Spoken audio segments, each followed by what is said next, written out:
I think anything about consumption, right, is about convenience. If it's convenient, nobody mind paying a higher price for it. Right. So for example, your convenience store, right? My kids is not going to walk all the way to NTUC to buy something if they can get something from 7-Eleven. Because to some people, time is so important versus the money that I'm going to spend a few cents more or 10 cents more. In art, it's the same thing. If I'm going to spend a few hundred more, it's fine, and I don't need to travel around the whole place searching for it when I can waste like 3 to 5 days trying to search for the art.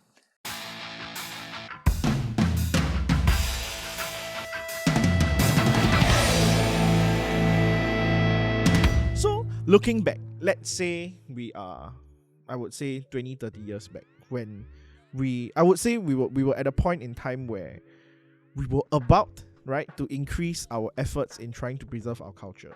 Back when we just finished STEMs and it was the early 2000s where we could have done anything. Do you think now, with your current knowledge, that we have done our best to push art scene the best that we could, given our limited population? Country still have to run as a country, okay, right? And like the people's interests are still as diverse but we were back in a situation where social media wasn't a thing, where there was no streaming and everything else, right? Did we do a good job? Are we headed in a positive place right now, or is it now like a call to action of, hey, we're about to lose most of our identity due to like import of other people's culture? We should really take a look at this. Yeah. So basically, I think the government has realized it. The gallery can't do much about it, right? The gallery basically can't do much about helping local art because the cost of running a business here is expensive. And then the local art don't give them a big margin to make money for them to market overseas, right? So basically, the gallery can't do much about it. The artist can't do much about it. Some of the patron can do something about it, right? But most of the patron, I don't call patron that. For most of the art consumer, the wealthy art consumer, they are foreign art consumer. Right, so we just have to make sure the foreign art consumer who are locals to start thinking about becoming, set aside maybe 20% of the 100%, art consumption into local art. Then so that everybody makes some money to do over global marketing campaign. Yeah, I think the government has started to realize that, and then they have started to try to work with some Chinese museum to actually do some joint exhibition of some of our artists, and then as well as bring their artists over to show in our national gallery. So it works both ways, right? So the Chinese one, global exposure, Singapore is like a global city, right? So you got your exposure, but in return, we also allowed us to do some exhibition in your museum. Then that will give exposure to the local artists. And we have seen, like Georgia Cheng. I don't know whether you heard about these artists. The closest we can get to a global standard valuation, right, is only Georgia Cheng, right? His art is being auctioned for like $3 million. If you look at a Japanese artist like Kusama Yayo, I don't know whether you heard about her. If you see a pumpkin, with all the repeated pattern on the pumpkin, that is Kusama Yayo. So Kusama Yayo also do painting, right? Each painting is 6 to 7 million. At the cheapest painting is 2 million. So you can imagine a global artist, that kind of price range, and our local artist is at a different price range. But the average artist, local top range, maybe $500,000 to $1 million max. But the global artist is like way beyond. Yeah, how can us being the top earning per capita country, and then our art is cost so much less than another country that has a per capita income of a lower level, So I think there's a lot more we can do to push it globally. Yeah. Then in addition to that, like, what do you also hope your passion for the arts can, will represent for yourself and also the local arts community? So for me, right, basically I try to get the gallery to work together, don't see each other as a competitor, right? So because as a art consumer, when I go to a gallery to look for a certain artist's art, right, it's very tedious if I need to travel many areas to look for the same artist's art, right? So sometimes I go to a gallery, I want to look for, say, Therapeutic art. They say I do not have Therapeutic art, and then they don't tell you where got Therapeutic art. You ask them where got Therapeutic art, they will tell you I don't know. Actually, they know. Yeah. Why are they like this? Okay. So I think the next thing is that we want them to actually work together. So you have the database for all the painting that you have. Then you just make a bit less, then make the consumer easier to shop for art. Right. Then I think that will enhance everything. Right. So somebody has to go there, then give both side earnings, then tell them work together. It helps. So every patron, please do that. So as a consumer, if you go to a gallery and then you look for a particular artist, if he say don't have, then you say, can you please work with other gallery, make less, we then make it more convenient for us. Don't make it so inconvenient for us. I think anything about consumption, right, is about convenience. If it's convenient, nobody mind paying a higher price for it. Right. So for example, your convenience store, right? My kids is not going to walk all the way to NTUC to buy something if they can get something from 7-Eleven. Right, because time to some people, time is so important versus the money that I'm going to spend a few cents more or 10 cents more. In art, it's the same thing. If I'm going to spend a few hundred more, it's fine. And I don't need to travel around the whole place searching for it. When I can waste like 3 to 5 days trying to search for their art. So this is purely for the algorithm, because Singaporeans are Singaporeans, right? What would you say to people who come with the argument that yes, art is an investment, but I can also do like stocks and NFTs and blockchains? Like, what is the value addedness in investing in art? I would say that please reflect on yourself truthfully. If you buy stock, are you an investor of stock? Are you a speculator of stock, right? So if you are a speculator of stock, do you really make money is another question that I would like to ask, right? So I cannot say that, art is the best form of investment. It's never an investment because it's illiquid, right? I do not say that it's an investment. But is it a good value, a good capital preservation asset? I think yes. And does art appreciate? I would say that if you ask me how many percent you appreciate, I would say that, if it's a good artist, a talented artist work, right, you will be more than inflation rate. Arguably, that's kind of important, yes. Okay. So that's all I can say, I can't tell you, you're going to make 50% from it, right? But can it be a capital preservation? I think it will. Plus, it's something nice. Have fun trying to put your stock ticker in your room. Not nice one. You put the art piece like show. Yeah. Interesting. Yeah. And art is not like every day. It's not something that you like. You find values in it every day, like the stock market. When you make money, you feel good. When you don't make money, you feel sad. It's not like daily thing. So it's like it's kind of a long term thing. But you must learn to appreciate it. The minute you appreciate it, the art become a therapeutic thing in your life, and it becomes therapeutic. What kind of price will you price on it? Put on it. It's priceless. Right. So it make you happy. It make you healthy. You make your brain sober. It's not. There's some sanity to you. In a very stressful world. So I think that's what art is.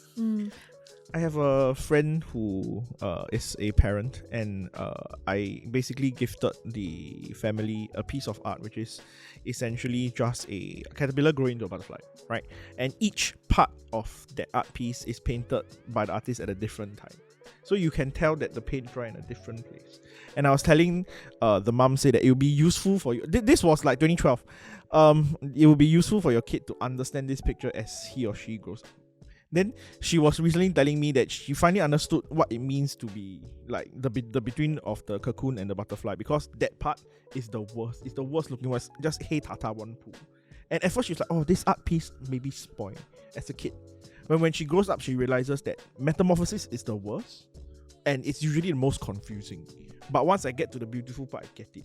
And I'm like, see, this is why you need art. You don't give your kid brain rot to scroll on your phone. There is value to it lah. And the best part is it didn't benefit the mother. It only benefits the kid. Benefits the kid. Yeah, correct. So I think that we need to learn to expose ourselves to art and see what it can tell us, instead of just be like, yes, this one is 45k. If I appreciate, you'll be inflated. We shouldn't do that. I think that there is, as the country with the highest one of the highest capitals, we should have the ability to allow ourselves to indulge in culture. Yeah, I think we do have some access to invest in culture. We Correct. Should not, we should take a break a bit, and don't get burnt out. Go to a museum.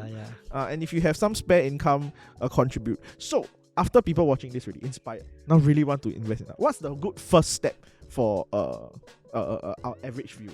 Yeah, I think they should visit more solo exhibition, even visit a lot of galleries, to look at many artworks. Because the more artworks you look, right, you will kind of acquire ability to look at good artwork. And then after you realize that good artwork, it may take maybe a year or so. It's fine, You don't need to rush into buying it. I think minimum is 1 year. You should be going to exhibition, looking at gallery, then get a feel of what you like. Get a feel of what you like. Then try to look at the art itself. You don't like, a lot of people just walk into gallery, like go one round, come out 5 minutes, go to an exhibition to support only, then go there also walk one round, then talk to the artist, then because it's a friend, right, I support the artist, then a bit superficial, then after that walk out. Just stay in front of the art, think about what it's trying to communicate to you. Then look at the color, look at the composition, and then try to see how you feel about it. Right. After a while, you will know what you want. Right. After a year, I think you should be able to find something that you really like, and then start the first step by buying that one particular piece of art. Then another few months, that it's already in your house, right? Then you see how it changed the emotion of you when you're angry, when you're happy, when you're sad. In front of that painting, then you start to realize that when you're happy, you look at the painting, it gives you a different kind of 回弹. Reflection, right? When you're sad, you're happy, it also gives you a different kind of emotion that they return back to you. Then you ask yourself, is this the kind of art you like? Right? Then because one piece is not costly, right? You still can afford. So over time, you maybe you'll think that this art has already served its purpose. It's time for me to move on to another one. So as we grow, as we age, our taste definitely change. Then you just adjust accordingly. Then for the local audience out there, I mean because you mentioned that Singaporeans, we are very practical, right? Sometimes we also see art as an investment. Then how do we first balance between this mindset and the want of having to preserve culture or going into art itself, having a balance between that instead of immediately I just need to buy art because I really love it. I mean, it's a step-by-step process. We cannot So I think for art itself, right, it doesn't mean expensive art is good art. Alright, it doesn't mean cheap art is lousy art, right? So I think if you have that investment perspective, then say first for you to have a lowest capital outlay first. So that if you make a mistake, it's not too expensive, right? So my advice to a new investor, art collector, I think you should go for all the emerging artists where the art are cheap. Then as you expose to more emerging artists, right, you will realize from there what are the kind of art you like. And the emerging artists, if you are an investor, is extremely risky. So if you like emerging artists, you think that the art is good. Even if the art is good, you buy 10 or 20 of them. It's a risk. Because as I said just now, right, to be a famous artist, they must understand how to take care of the stakeholders. So we can have a lot of talented artists that's not famous. So if they're not famous, all your money, right, even talented, right, if you buy, even emerging artists talented, you also need to pay a few $100 or few $1,000, right? But you want to resell it, it can be worthless. So as an investor, I think you start small, start less, few painting or one painting. Then over time, you will start to learn what are the good artists and which are the artists, right, that have a potential to become famous. So for me, when I talk to some of the top second generation artists, those that's already famous, you'll know one thing that have a common in them, one thing that's common in them, is that they are all very generous. So when an artist is generous, they're able to take care of all their stakeholders. And that is something that as an investor, eventually you will learn. This has been a really interesting insight into the world, because I appreciate art in a way where I like to stand in front of a picture trying to figure out what the artist is painting, not what he sees in front of you, but what is behind the easel, And to think of the fact that one of these days, if we don't actually go and like hope and go and rescue it, right, that thing might go away, has a newfound fear in me lah. Like, or I would miss having the ability to just randomly go into a museum and find something interesting to look at. And I feel that it is up to us to go about doing it. And I do carry what the general consensus have in terms of a preconceived notion that art supporting isn't for me. Right, the best I can do is artist edit $50 piece a print, but that's already quite tall. But I realized that through today's conversation with you that just participation in the scene, as long as more people participate, the chances of art getting bought is higher. Therefore, the support of the community is higher, and we don't need to be afraid that all these things that we were heard about getting involved in art, it's actually not there. You just need to start. Yeah. And to add on, I think like, I don't know, now I really have a more appreciation towards like this kind of, because I'm the type that like I go museum and I just take pictures. I appreciate art another way. Like I dance, I go musical. I think like art is really like beautiful in that way. Like every person can appreciate it in their own way in different forms also. Like just now you're saying, I go to a museum, I just go to the art form that I like, and I just look at that art, and later I come out, right? But I think it's good to expose yourself to different type of arts, because it can give you a different type of therapeutic effect, that can enhance your life and your what they call spiritual self. So I think that's something very important. Without exposure, right, you kind of narrow yourself to certain things. Then the most beautiful part of life may be missed. So I would say that so my personal purchase history is very interesting. I only buy art when I'm very happy and content with life. Means I want nothing. I go to a shop and I buy nothing because I have everything I want. And whatever is the most prevalent thing in my life, I would buy a piece of art and then we keep it. It might be a print, might be whatever. And the reason because is that some people don't realize that the artist has done a piece of art in a time, in a place. It is a snapshot of history. It has meaning. So sometimes when you set, right, you can just look at this. I was happy once. What has happened? You can do that as a reflection. And then if you're still happy, you can look back, 5 years ago happy. No, I'm still happy. No. There's a lot of value in, let's say you just buy it for $50. You try to find therapists for $50 for 5 years. Don't have one. But because you're able to do that, and because you're able to support artists, the artist will be continuing to do this good vibes energy that they send out right through to many more people. And I think a lot of investments cannot do this to you, because the investment happy, right, only you happy because you got money. If sad, only you sad, what, then your parents also sad, your family also sad because you also sad. So I think we need to look past the fact that everything must be dollar and cents, right, or this must make money, because I believe that if we invest in art, eventually the economics will catch up. So in arts there's a lot of things can happen. For example, right, I commission artists to draw COVID period. Right, so I put this particular painting in my kids' study room. Why did I put it there? To tell them that we survived this crisis. How fortunate we are.